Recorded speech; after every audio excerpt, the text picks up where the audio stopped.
Hello everyone, I'm Troy Dodds and welcome to the On The Record podcast presented by The Western Weekender. On this podcast, I'm joined by special guests who all have such great stories to tell about Penrith and the role they've played in our city. They are Penrith stories told by Penrith people.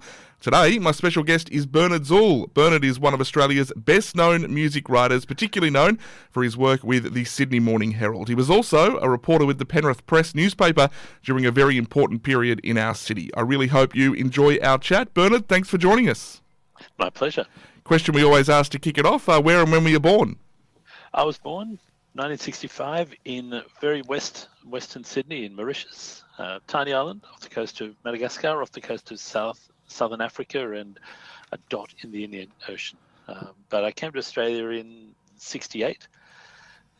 Initially lived in sort of inner south, or I don't know what they called it then, Canterbury, Campsie, where my father became a Canterbury Bulldog supporter, and I wisely didn't.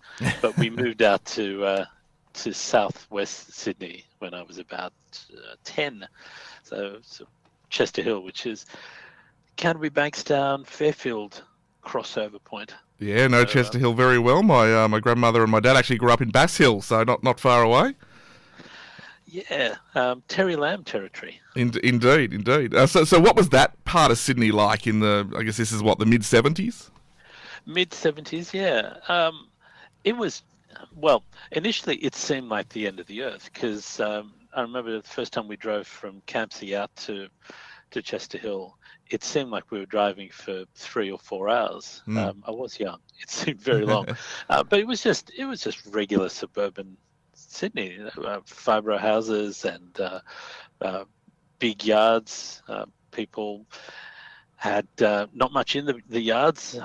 We been a sort of fairly typical migrant family, put in some non-traditional fruit trees in there, and around us it was initially it was mostly your kind of standard sort of white faces everywhere. We were one of the few non-white faces, but it quickly became an area for some next generation migrants. So a lot of people of my generation started in the inner parts of Marrickville, Campsie, Canterbury, thereabouts, and then moved out to places like Chester Hill, and then moved further on out to Blacktown, Penrith, and places like that. Given the career that you ended up following, did you grow up in a musical household, a media household? Was that where it came from, or not so much? Not really. My parents had about 10 records, I think, and almost all of them were rubbish. They had 2 good records, one of which was Greatest Hits. I forgot all of a sudden quickly forgot who it was. But the other one was a really bad record, but I used to love it because I could put it on to clear parties, and I did do it once to clear a party, and that was George Liberace, who no one remembers, but he was the piano accordion playing brother of the piano playing Liberace. Right. And let me tell you, there's nothing like piano accordion to really remind you why you like or don't like music. Indeed. But no, my family wasn't really. I mean, my parents and everyone in sort of my broader family, at the end of parties, someone would bring a guitar out and they'd be singing songs, and it was often sort of 60s country songs. They liked sad songs, Mauritians. So people would be drinking a couple of whiskeys by the end of the night and singing "Leaving on a Jet Plane" or something like that. But my music obsession came separately from that. In fact, I was looked on as a little bit weird. So where did that come from? Was that through school, or generally where did the passion start to strike? Oh, I don't know. It just clicked for me. And then when I went to school at Fairfield, I met a couple of guys who were similarly obsessed, and we sort of fed each other's obsessions and introduced each other to things that I very, very quickly fell into a love of music, and then talking about music, which would eventually, years later, prove useful when I started to write about music. And indeed, when you start writing about music is the mid-'80s. Tell me how that came about, because you became a freelancer, which, I mean, we hear the term freelancer, pretty regularly these days. In fact, there's probably more freelance journos than full-time employed ones in many ways. But in those days, how did you to pursue the career? Where did it kick off for you in the '80s? Well, as I said, I was obsessed with it. There's a friend and I would, uh, well, I'll preface this by saying you'll understand why we didn't have girlfriends.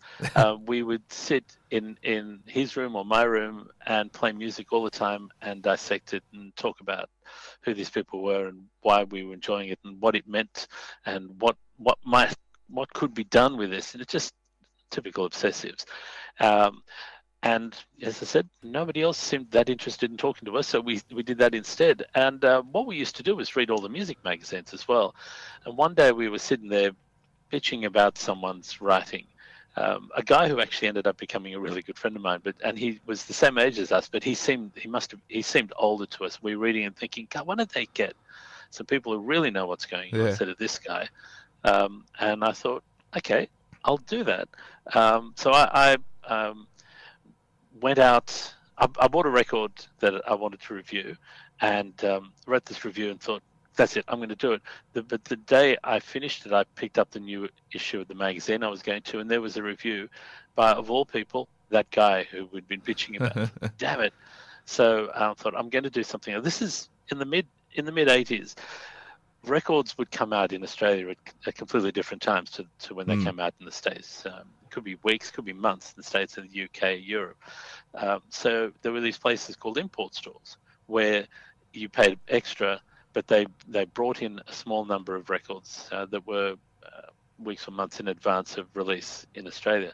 So I went out and I bought one and I took it home. It was the REM album, Fables of the Reconstruction. Took it home, bought it on the Friday, went from work to the record store, bought it, took it home, spent the whole weekend listening to it and wrote a review. And on the Monday morning, I crossed Hyde Park from the office I was in to the offices of this magazine, thinking I'd just drop it in their inbox. But instead, the acting editor, who was this English guy, and of course, being English in the mid '80s, writing about music, he was automatically far cooler than I could ever be. He met me at the door.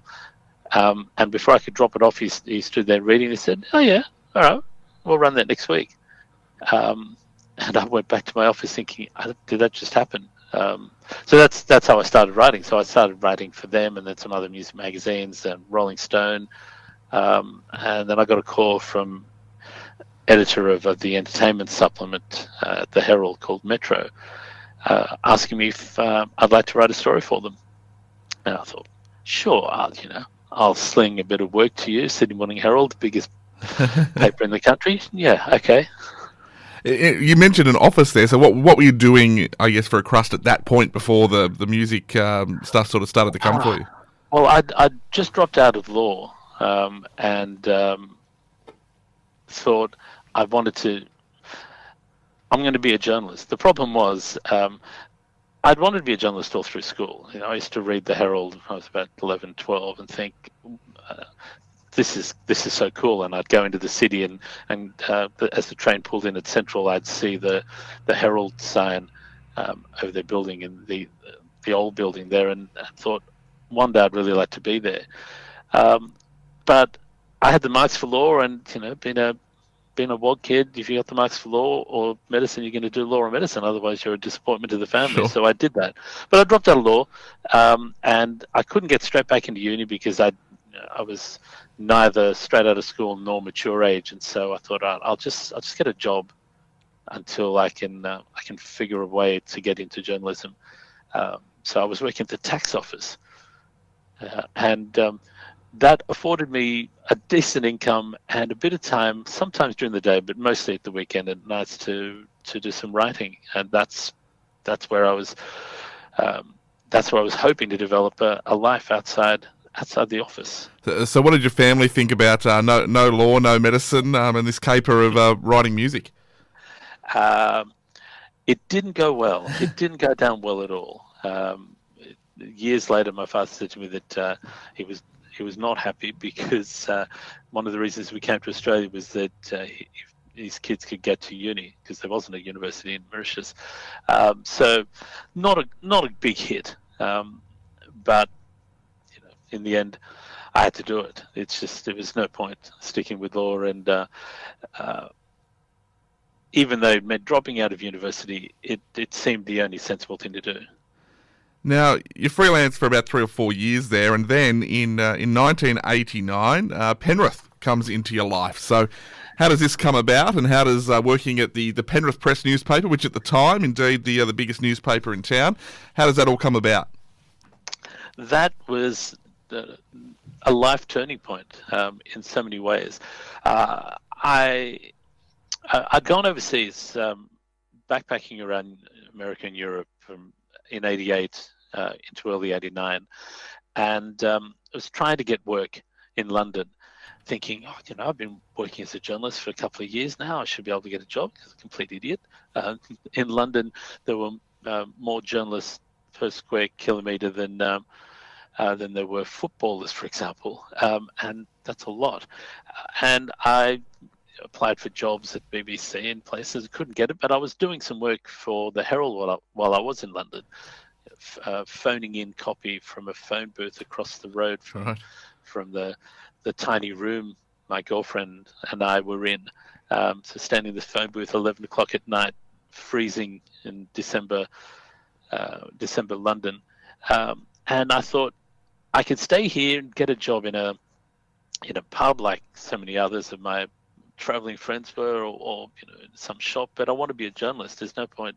I'm not going to waste my time here doing that.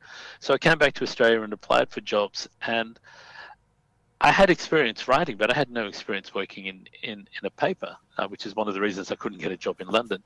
And I applied for this job at the Penrith Press, and the editor at the time, this fantastic woman, Judy Prisk, who probably still remembered by a lot of people, she somehow saw something in me and gave me a job, not even as a cadet, but as a greater journalist, a sort of actual qualified journalist, and took me on. And I was the junior in the office. Brad Earl was the senior writer and the sports writer. I've been a local paper, a suburban paper. You did everything. Brad would later go on to be the editor of the Penrith Press too, many years later. Yeah, a good bloke who really committed to what he was doing. And working with Judy and Brad fired up what already was an enthusiasm for newspapers into a passion, and learning my craft, which is basically what it was. I learned how to write proper stories, not just one-off interviews, and covered local politics and human interest stories and sport. And when Brad moved on, I became the senior writer, which meant covering, being the sports editor as well. You got to have all these exalted titles. There were three of us in the office, but I was senior writer and sports editor. And as a sports freak and as an arts freak and as a big consumer of things like politics, it was perfect. And there were some really interesting characters in Penrith at the time. What was Penrith like? How do you feel Penrith was? Because we've had guests on the podcast from around that time, and there's a feeling that that's around the time that the city of Penrith is emerging from that country town vibe to becoming a real sort of city of Sydney, a part of the city of Sydney. What was it like for you in that period? That's definitely how I felt it. It was not just a suburb of Sydney. It was this growing centre. Parramatta was already a significant alternative to North Sydney and Sydney as centres, but Penrith started to feel like a place that was moving. I mean, while I was there, the Jones Sutherland Centre was built, and of course, along with that comes all the attendant things when you get a growing city, which is big questions about: is this where money should be spent? Do we really want to spend all this much money on a Bosendorfer piano? The exciting thing about that is that tells you things are happening, things are growing, and Penrith really felt like it was moving along. It was turning into a place where people would come and expect more. And that obviously is helped along by, you mentioned sport. During your 3 years at the Penrith Press, the Penrith Panthers, of course, make two grand finals, losing in 1990 and winning in 1991. What was covering those like? I imagine at the time a pretty busy time at the Penrith Press. It was pretty busy, not least because one thing about Penrith's growth was that it still was a place where it could be dominated by a big individual or a big organisation, and Panthers dominated money-wise, employment-wise, and of course with football. So covering the Panthers at the time was a big thing, and it got me to my first grand finals. The first two grand finals I went to were 1990 and 1991. So I'm extremely grateful for that.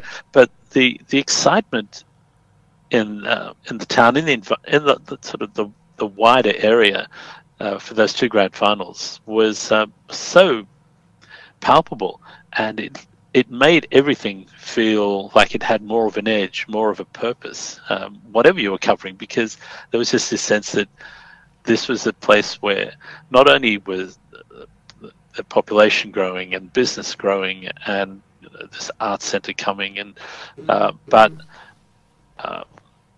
the world of sport in different ways was focusing on this. And you just felt like this is where things were at.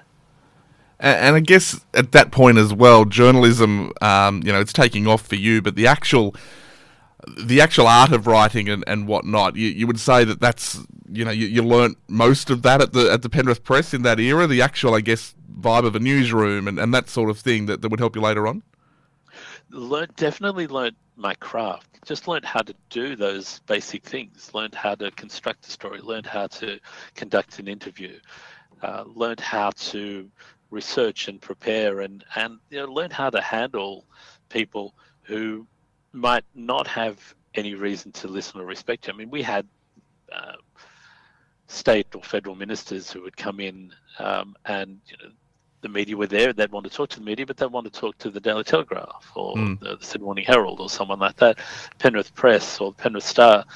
They'd look at you, go, "Yeah, all right, we'll throw you a bone," but you still had to act and ask the same sort of questions and more local focus, but you still had to be a proper journalist dealing with them. And so learning how to do that was a big thing. And as I said, Judy Priss created this environment there where she said, yes, we're a suburban paper. Yes, we're free, and we don't have the clout of these other places, but we are of this community. And if we treat the community with respect, they'll respect us for what we're doing. And it made such a difference that there weren't a lot of suburban papers at the time who took the idea of being a genuine newspaper as seriously as Judy made the Penrith Press. I'm not putting down other people because they did what they did, and it was appropriate for their place and time. But Judy had this vision of it as a place, as a newspaper that would challenge and would ask questions and would bring a big city focus to a smaller city. So all those things fed into my passion for newspapers, my idea of newspapers as a general good for the world, and my desire to write and deal with those things in a way that reflected both my personality and the environment we were in. Later on, while I might move to a central city-based paper or write for places overseas, my idea was always that you would write for a community, and that's what I learnt in Penrith. Now, you mentioned moving on to bigger things, and most local newspaper journalists do have an eye on working for Metro Media and bigger newspapers, and for you that comes along in 1992, and in fact it kicks off a very, very long career at the Sydney Morning Herald. How did it come about? Well, I thought probably could have applied a year early, but I don't think I was quite ready. So I applied, and I thought, give it a go. You never know them; they might be in need. And got an interview. Came in with enough experience so that even though I was a bit older than the new people who were coming into the paper, I got a shock when I got to the paper and found so many people I've been reading for the previous few years were barely into their 20s because they'd come in as cadets. And here I was in my mid-20s, heading to late 20s, coming in there and thinking I was an old man by then. But it was the beginning of, in a similar way to what was happening in Penrith. This was the time when newspapers were expanding staff, sizes. A couple of years after I joined, the paper went colour. I then was editing that section that I'd first written for Metro, and that went from a dozen pages on greeny blue paper to 48 pages on white with huge amount of colour and covering all kinds of things. So that was the place that, as I said, I'd always wanted to work. And once I got there, I thought, well, the only way they're going to get me out of here is carrying me out when I'm 97 and saying, oh, I just got to make one more change to my story. Didn't quite work that way, but 25 years and 42 days was a reasonable stint. The Herald and the Telegraph obviously have a big battle over the years, but one thing that the Sydney Morning Herald is never really rivaled on is its arts coverage. And during the 90s and that early 2000s, I mean, the Herald just is the Bible for an arts and music and entertainment lover, is it not? It was, it took art seriously, and it gave it space and it gave it prominence.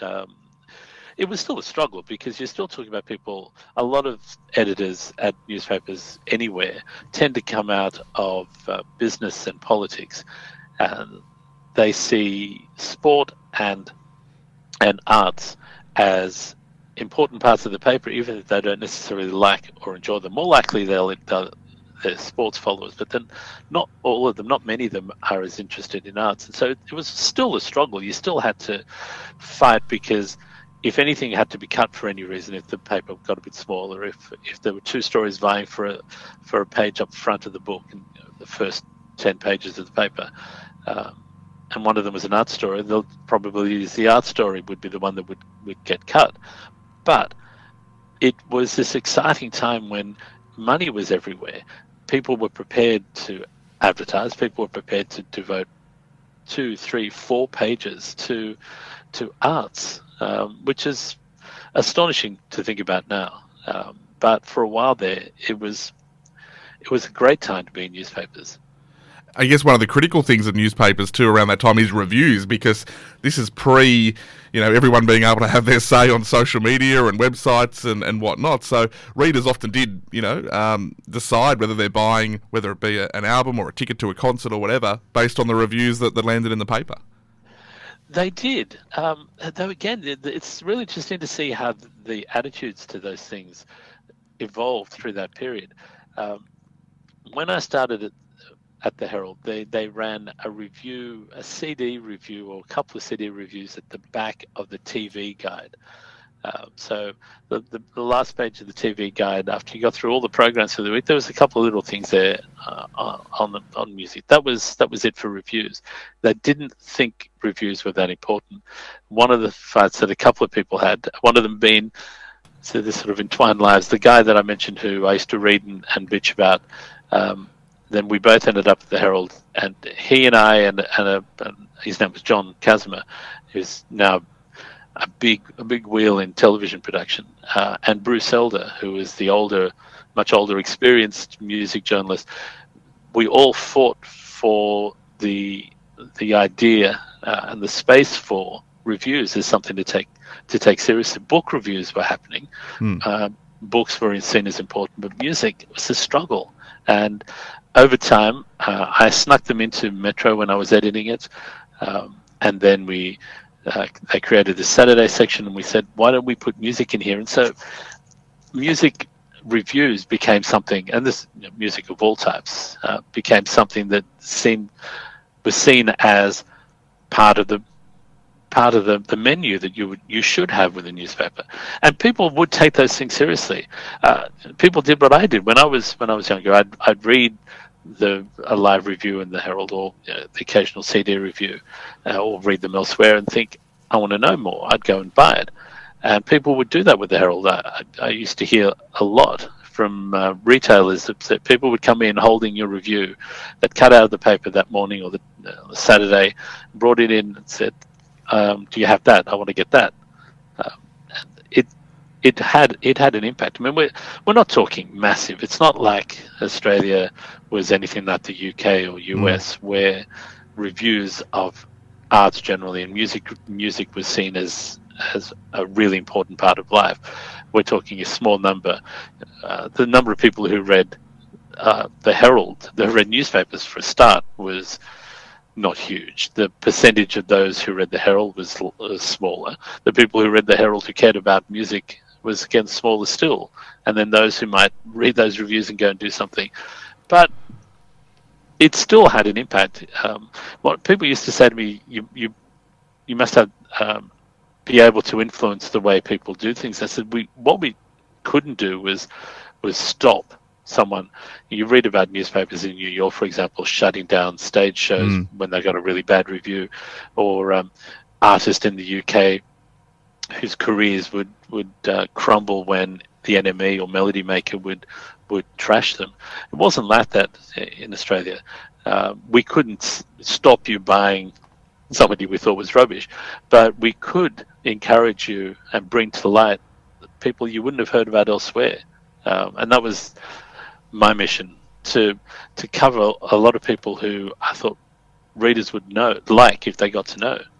All of that said, during this period, you certainly develop a reputation as one of the best-known music critics and writers in the country. Is there a responsibility attached to that, first of all, do you feel? But also, it must be a difficult... I always look at entertainment, anything within the arts world is so subjective. So you saying, well, this is, a brilliant album, someone's going to listen to it and say, well, what's he talking about? Like, it is such a subjective thing. How do you handle that side of being a music critic?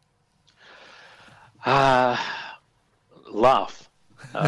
This was back in the days when you'd get abusive letters, not emails or social media comments. And I've got a big, thick file of sometimes complimentary, often not, because if people liked it, they wouldn't necessarily feel the urge to write to you. But when they disagreed, they would. They'd get angry and type out something or handwrite something and send it to you.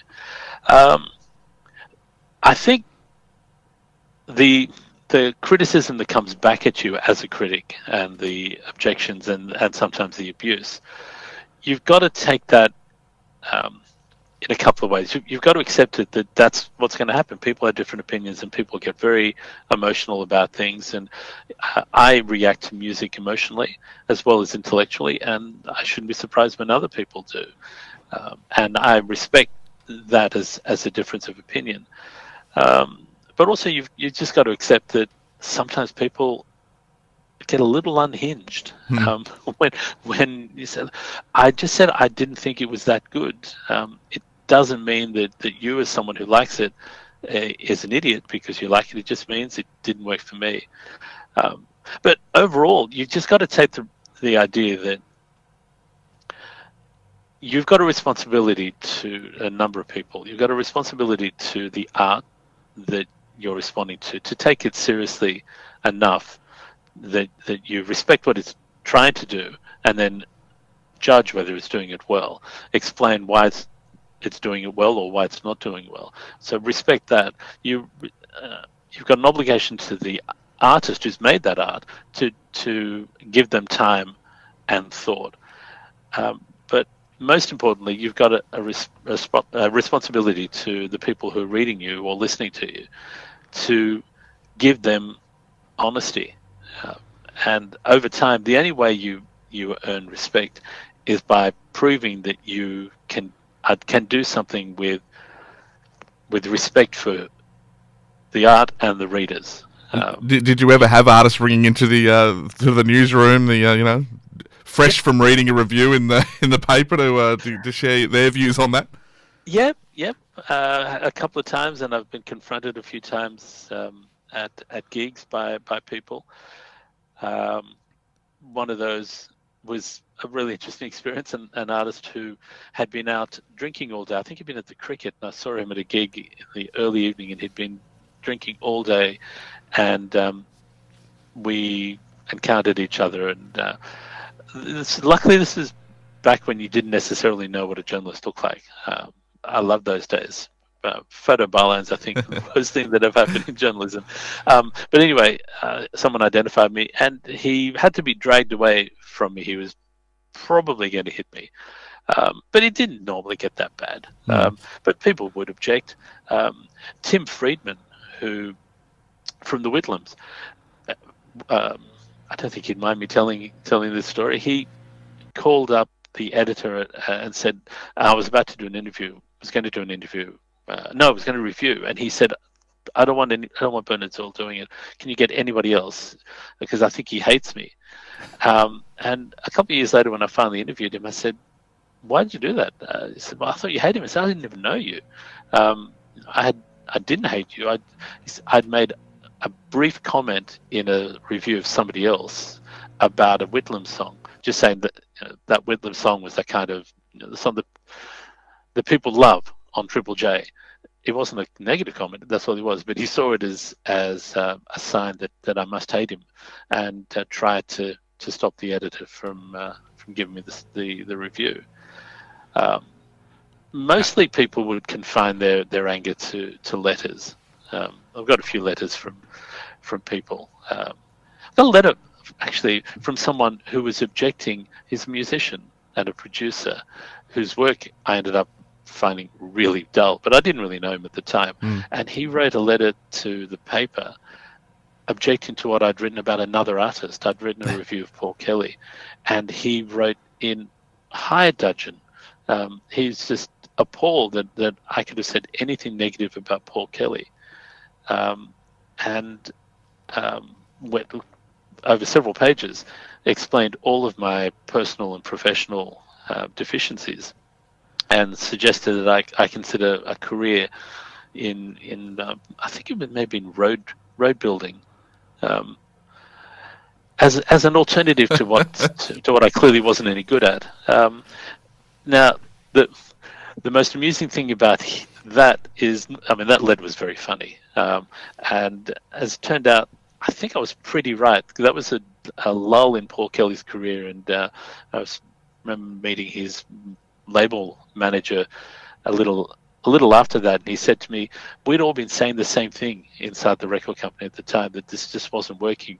And Paul Kelly eventually switched his career around. He moved with some different people, started doing things differently. But anyway, the point of that is that it's not like I was on my own thinking that Paul Kelly was in a bit of a rut in his writing at the time and needed to change.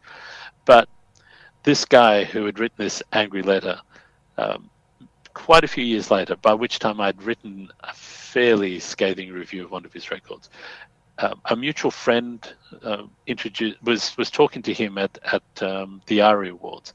It was late in the evening, and she'd had a lot to drink, and just said, "Hey, Bernard, come over." As I walked past, and I knew who he was. He knew who I was, and I was thinking, I can't. But anyway, I can't say no. So he said, "Oh, say hello to." I won't say his name.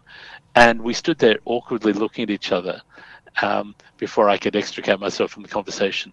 And I don't think we even said anything. And stupidly enough, 6 months later at another awards, the same woman in the same conversation with him did the same thing. And we had to stand there looking at each other and trying not to say to her, "Stop doing this to us." But it's a small place. It's a small industry. You're going to run into these people, and it's the same in any environment in Australia: sport, politics, music, art, literature. There's only a small country here with the relatively small number of people, and if you write about the area, you're going to run into these people, and you just gotta hope that you've done enough that people won't punch you out. Indeed. Now, the industry changes dramatically in the whole period that you're at the SMH. If you looked at the start from 1992 to when you finished up there officially in 2017. The changes to the actual industry obviously very significant, particularly in terms of digital. By the time the mid sort of period of your time there starts, often obviously I guess iPods and whatever else replacing CD players and record players. But what would you say was the biggest change that you saw during that period? Technology-wise or overall? Just overall. Well, actually, I think part of the answer might be something I was going to say before about one of the things that changed, not enough, but one of the things that changed at places like the Herald was that eventually it had to start looking outside its core area. Western Sydney, when I came to the Herald, I was pretty much the only person who had come from Western Sydney. There were three of us there who lived or grew up or had worked in Western Sydney or out of Western Sydney, and most people there went to the same sort of schools, lived in the same sort of areas that their parents had, and had grown up reading the Herald, and the Herald covered their world. Places like the Penrith didn't cover, like the Herald didn't cover Penrith. It barely got to Parramatta, and so one of the things I think that really challenged the media, and it changed, though I still think not enough, was a recognition that Sydney wasn't just eastern suburbs, low North Shore, or the inner west eventually. That it involved a really massively diverse city that had completely different world experiences, life experiences. Because, as I said, I grew up in Fairfield, Bankstown area, and go into the city for my entertainment because but we still, this was back in the days when you'd still get bands coming out to Western Sydney. You'd see that you could live in multiple places. But by the 90s, my sister lives and my parents live from Blacktown and then further out in the newer estates there, and they don't have to come to the city, and a lot of people didn't. So I think the biggest change I've found in Sydney and then in the media was a recognition that Sydney was many different places with many different perspectives, and you just couldn't be there couldn't be one Sydney. And it really matters, but it takes a long time for the media in particular to realize that. So the technology and all those things that happen, I mean, the biggest change in technology was in the media getting hit by the thing that had hit music and that hit television, and which is digital and access to everything, where the world suddenly became so much more accessible and for not a lot of effort. And that meant that fewer people would buy the newspaper and fewer people would watch free to air television. And if you wanted to watch your rugby league, you'd have to go. You go pay, but you would get all the games. That newspapers got decimated by digital technology, and the fact that you could get all these things free, just as music had. And I remember the newspapers, media generally, mocking the music industry for its failure to foresee what was going to happen, what was coming with digital, only to have themselves smacked in the face by the same thing. But I think the connection with those things is that the world came crashing in a way that couldn't be helped. But we suddenly realized that the world didn't look like what we thought it did. The world wasn't divided into people who read newspapers and people who didn't, people who lived in Eastern Sydney and people who lived in Western Sydney, but we were all the same. In fact, there's whole existences that live separate from the others, and making media work is like making the city work. You've actually got to find those connections in all these places while presenting a niche, something that separates you from the rest. So it's a really weird balance that no one's yet worked out how to do. I mentioned that your time at the Sydney Morning Herald, your very long career at the Sydney Morning Herald, ends in 2017. How does that come about, given that you mentioned earlier you essentially wanted to be carried out of there in a box? Yeah, I realised that the box might come sooner than I planned. Newspapers were cutting staff every year. People were going, and I realised that the way the paper was heading, it was clear that arts was not going to be as important to them as it had been. That they were not, the people who are now running the place weren't appreciating me and the Sure. people like me. Not necessarily personally, but they didn't see it as that important. And I thought, I want to get out while I still can and make a choice to get out, rather than wait until they tap me on the shoulder and say, we're asking you and others to leave. And also, it seemed like a time I could get out while I still was, still had my own teeth and could still remember my name, and so get some work outside. It was inevitable, and the way the paper has gone in the years since I left sort of confirmed the wisdom of that. It's not a place where you could do what I did, which was work full time in arts, and even more specifically in music. You just can't do that. When you finished up last few days there, are you someone who is very reflective? Were you emotional about it, or was it very matter of fact? What kind of emotion follows you around that time? I was emotional. I mean, the fact that I can remember is 25 years and 42 days tells you that it wasn't. Yes. It wasn't a little thing. I didn't want to go. In an ideal world, I'd still be there now. I wish I was still there. In some ways, though I'm really happy that I left. But I reflected. In fact, I wrote a piece for the paper, quite indulgent of them and indulging me. But I wrote about what those 25 years had meant for me, and that was about tapping into a world in a way that thrilled me, and I got to share it with people. So the people who'd broken ground before me, the people around me who had done some really interesting things, and being able to work at a paper where you could look around, it'd be Kate McClymont or Roy Masters in his prime, and a lot of great journalists. And I thought I couldn't have asked for a better place to be in Australia, and I don't want to go, but it is the right thing to do.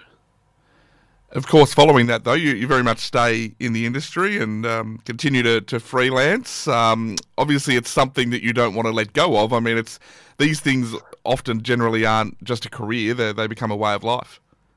Yeah. You know how people will often say, and they're usually the rich people and the hugely successful people, I love this so much, I'd do it for free. I'd play football for free. I'd play for Australia in cricket for free. I'd make films for free. Well, these days as a journalist, that's what I'm doing. It's almost like that. I mean, I work as a freelance journalist, but journalism is, if I was dependent on journalism to feed me, I'd be living in a caravan, eating tin corn. It just doesn't pay. It certainly doesn't pay enough.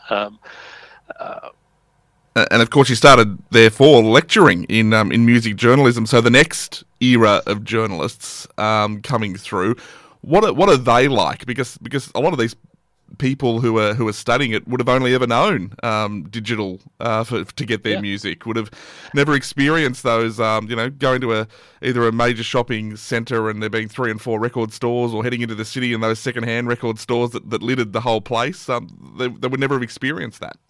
Exactly. The idea of paying for your music has only just started to come back. The idea of paying for your news, that's a big struggle for a lot of people.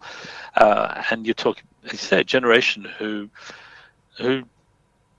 had never opened a paper in their lives. Maybe in a family that had them, but they never bothered with them. And it's a really interesting experience talking to them. I mean, the first thing I do, the first lecture or the first tutorial each year, I say to them, well, what is it? What do you read, and where do you read it, and why do you read it? And a lot of times, I'd say good third to a half of them say, no, actually, I don't read.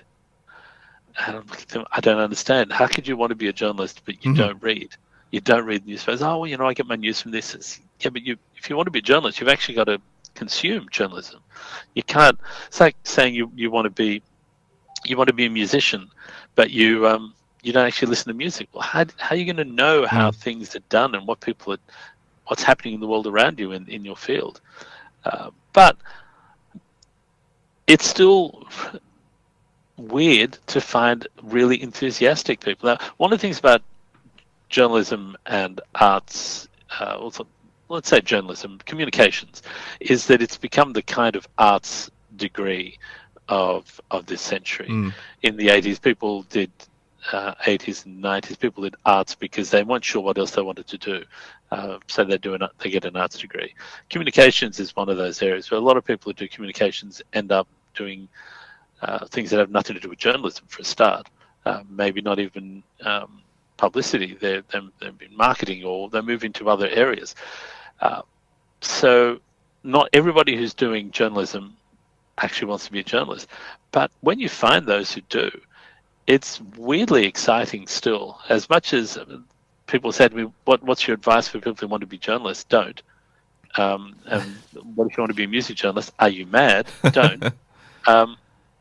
You find these people who say, like I did, I don't care. I mean, I started my journalism career writing at night and at weekends, and I had a full-time job, and I did all this. I did this in my time because I wanted to do it, and I'm still doing this now because this is what I love. This is what I do. I feel a calling to it. And when you find that in the next generation, it's exciting because they still want to make a difference, or they still want to have an impact, or they still want to communicate and dream about being that conduit between an artist and an audience, which is what arts journalism is all about. And what about music? At this stage of your career, do you still get excited about an artist bringing out a new album, a new track dropping? It obviously drops in different ways these days, but an artist that you might have loved for 30, 40 years, or a new artist, do you still get excited about new material? Oh yeah, extremely. And it's one of the things that I say to people, that when you stop being excited by the fact that you might discover new music, whether it's new music that's released by an artist now, or music you didn't know that came out in 1971 or 1951 or 1991. When you stop being excited by that, that's when you should stop being an arts journalist, because a music journalist, because you should have the capacity to be excited and to want to know. Yesterday, I spent a couple of hours in the morning online buying some records from a local record store and online record store, which cost a few $100, because I'd read about them. Some of them old records I wanted to have. I still buy records. I still buy CDs.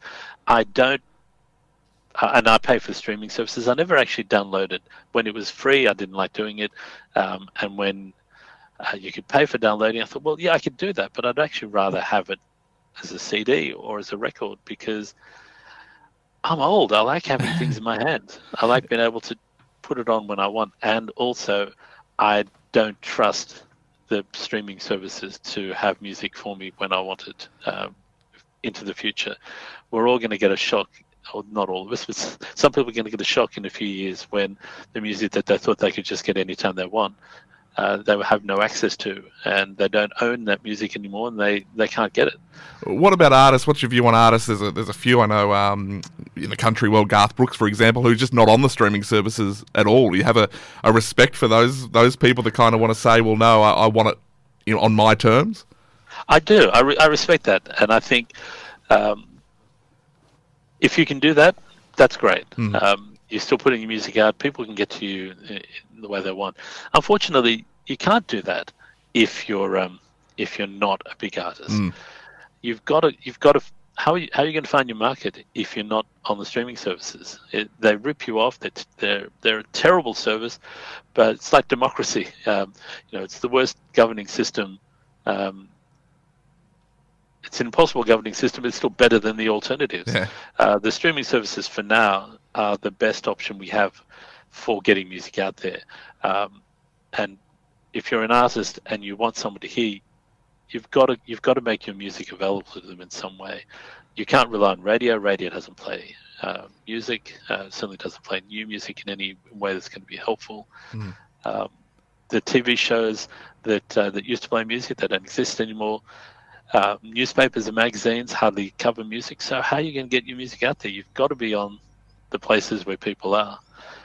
The fight has to be not to replace the streaming services, unless someone has the brilliant idea. It's to make those streaming services behave better and pay artists to live. I mean, one of the things I often say at the end of a review is, buy this, don't stream it.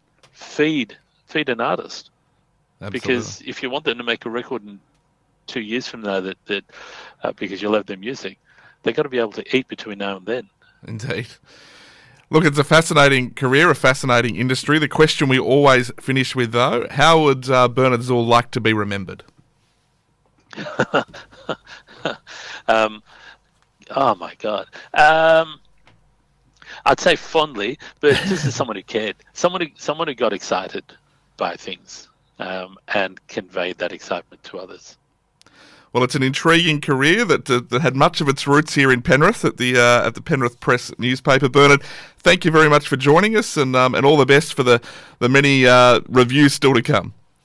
Thank you. Go the Panthers, even though I'm not a fan. I'm sure we can convert you. Thank you very much, Bernard. Appreciate it. And I hope you enjoyed our chat. On the Record is produced by The Western Weekender. To hear future episodes, search Western Weekender wherever you listen to podcasts and make sure you hit subscribe. And of course, go back. We have dozens of editions of On the Record now. Check out westernweekender.com.au and we'll see you next time.